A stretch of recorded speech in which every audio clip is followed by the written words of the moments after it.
Salut! Sunt Laura Laurențiu, bucătar și food blogger la lauralaurențiu.ro și vă spun bun venit în bucătăria mea, unde vreau să vă propun încă o rețetă potrivită pentru masa de sărbători. Niște delicioase sărățele cu telemea. Sunt sigură că voi, cei care mă urmăriți, sunteți și cei care pun pe masa familiei bunătățile de sărbători și cu toate celelalte ocazii.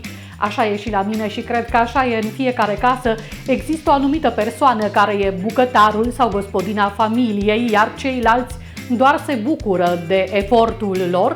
Dar astăzi, în mod special, împreună cu Napolact, vreau să vă propun altceva.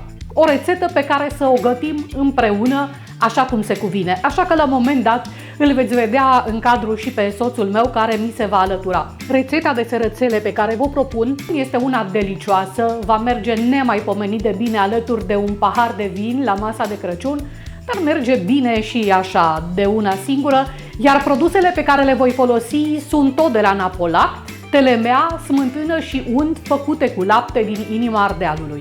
Hai să vedem de ce ingrediente avem nevoie. În primul rând, făina, 550 de grame, am cântărit-o direct în castronul mixerului. În plus, voi mai folosi maximum o lingură de făină pentru presărat planul de lucru.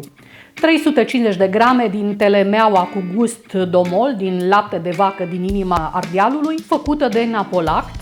250 de grame de unt cu 82% grăsime, produs de asemenea de Napolact. 100 de grame de smântână cu 25% grăsime de la Napolact, 4 grame de drojdie uscată și 20 de grame de miere de albine. Pentru activarea drojdiei voi folosi și 30 de ml de apă călduță. Vom mai avea nevoie și de un gălbenuș diluat cu o lingură 2 de lapte pentru finisarea finală a sărățelelor, pentru presărat pe deasupra niște semințe, poate chimen, poate mac, ce vă este vouă pe plac până la urmă. Primul pas este activarea drojdiei, pe care o pun într-un castronel. Sunt doar 4 grame de drojdie, nu este nevoie de foarte multă. Mai adaug și o linguriță de făină pe care am luat-o din cantitatea totală deja cântărită. O să diluez asta cu apă călduță, ca pentru pâine. Amestec bine. Este o pastă fluidă, nu trebuie să fie cine știe ce consistentă. Deja drojdia începe să facă bulbuci. Și adaug aici și mierea.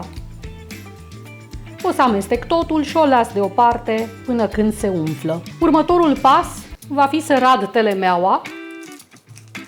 Se deschide foarte ușor ambalajul. Rad telemeaua pe răzătoarea cu găuri mari.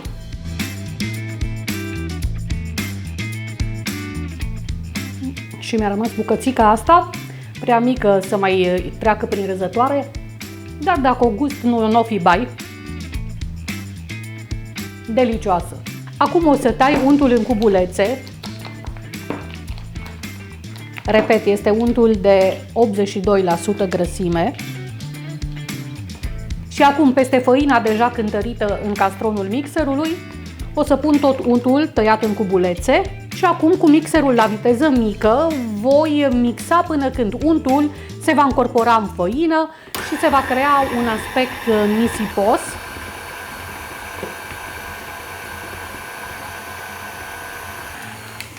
Iar în final, după încorporarea untului, cam asta este textura pe care o urmărim. Și acum o să adaug toată brânza telemea și incorporăm și brânza în făina cu unt. Mixăm puțin cât să se omogenizeze.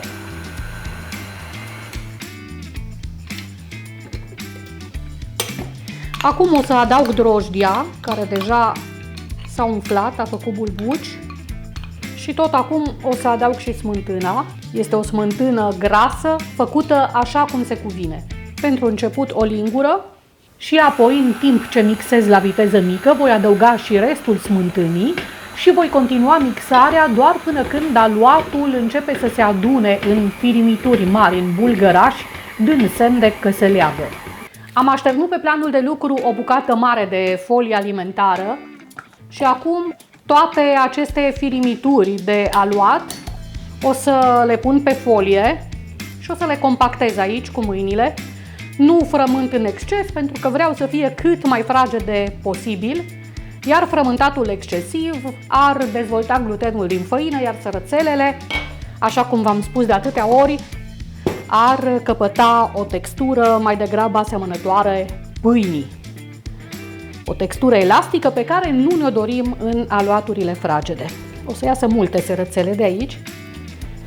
Le adun pur și simplu la un loc, le presez bine și apoi le împachetez în folie.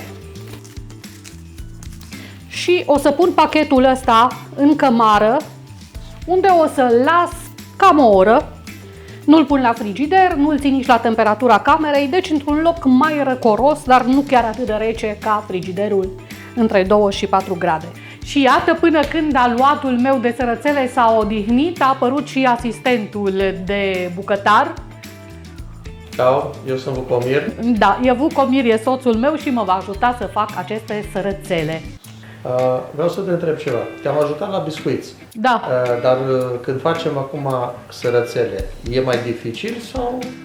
Nu. E exact același lucru și nici nu o să ai nicio sarcină mai dificilă de cea pe care ai avut-o la decupat, tăiat biscuiți.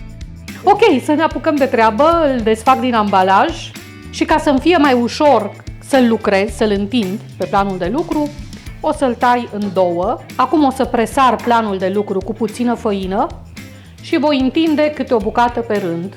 Iată, în secțiune se vede foarte bine deja, drojdia a acționat puțin, nu trebuie să crească, să fie foarte înalte.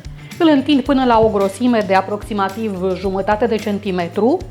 Am pornit deja cuptorul și l-am setat la 190 de grade Celsius cu ventilație. Vreau să te întreb ceva. Nu mă lași pe mine să încerc să fac. Ba da, cum să nu? Da, vrei să întinzi tu aluatul? Da, Sigur da. că da. Cum să nu? Până la urmă de asta mi-ești alături, nu? Hai să te văd. Merge? Nu cred că i-am demănatic, dar... Merge destul de bine. Foarte bine, super. Dar ce grosime trebuie să aibă? Jumătate de centimetru, nu ai fost atent că deja am spus asta.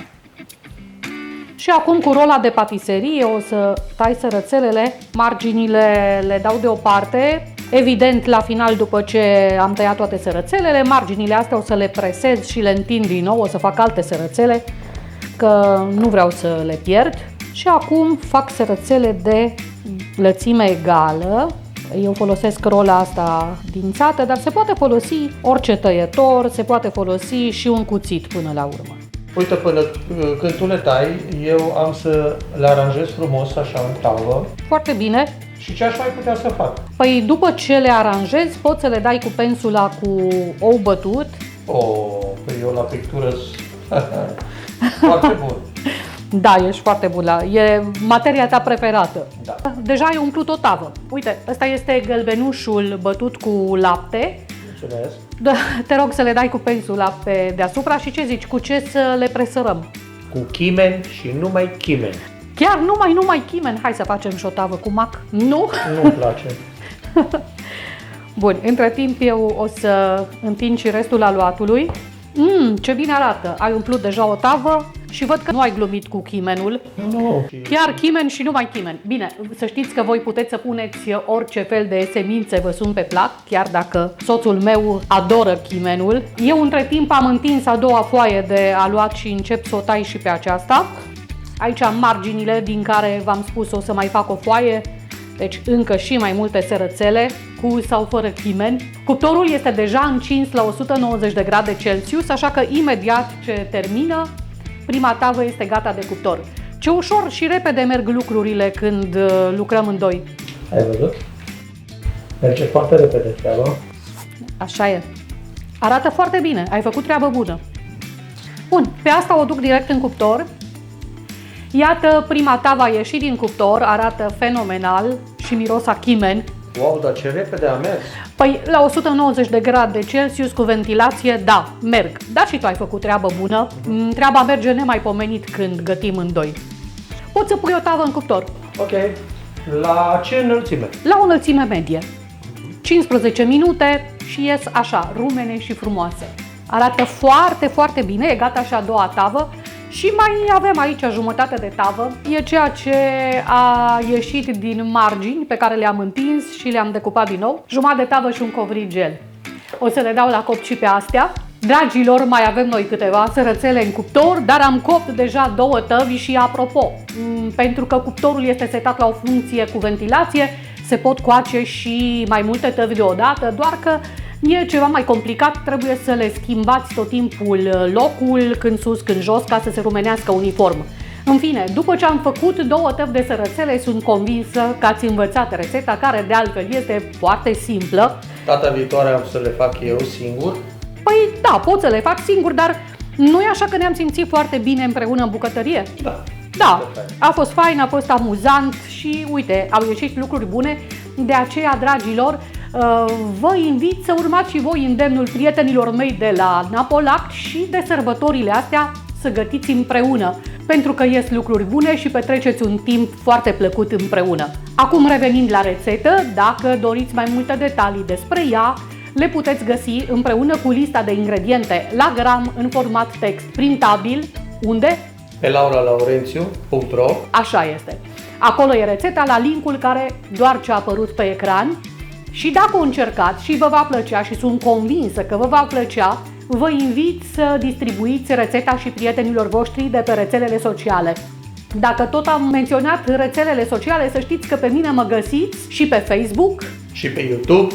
Da, pe YouTube fără îndoială, dar și pe Instagram, pe TikTok, iar canalul de YouTube este locul unde vă aștept mereu cu noi rețete și idei delicioase. Așa că vă invit să vă abonați și neapărat dați subscribe la toate notificările. Pe curând!